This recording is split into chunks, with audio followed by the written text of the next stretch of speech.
Many more Costa Rica love stories are being sent in, and we thank everybody for allowing us to share their magical lives here in one of the happiest countries on the planet.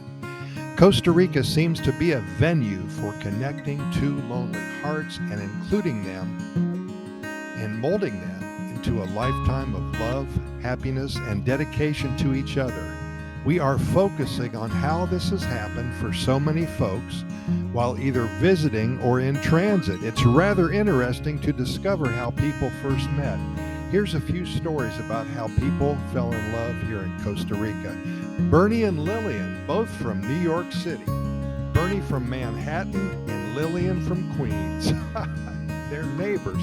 They both signed up for a yoga retreat back in 2019, 6 months before the COVID-19 situation. In November of that year, they both flew out of New York to the Guanacaste International Airport. They had a seat next to each other. They didn't know each other before the flight, and both were excited about their trip.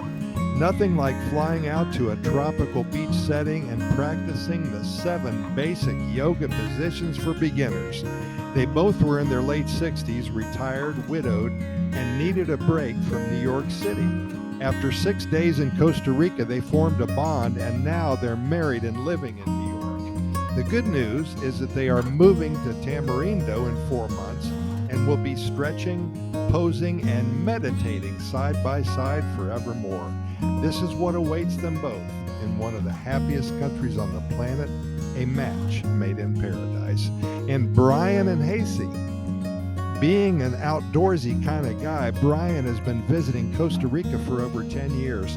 He's been to many of the national parks. He loves to rough it seems like, in Corcovado. He volunteers at Tortuguero helping with the turtles, and he loves the high cloud forest at Monteverde. Brian knows Costa Rica well when it comes to adventure. Hasey was a tour guide back in 2017. She guided Brian into a lifelong relationship full of love and companionship. 2 beating hearts living for each other, and after 5 years or so, Hasey is having her first child. They plan on taking little Juan Carlos or Maria Susana, if it's a girl, to the jungle on his or her first birthday and keep the adventure theme running strong through the family.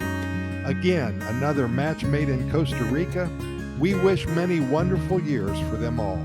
Pura Vida, hey, thanks for listening. We're going to have some more love stories tomorrow. I got 3 or 4 more here today, so we're going to share them with you until they run out, which I guarantee you they never will. Thanks for listening. We'll see you tomorrow.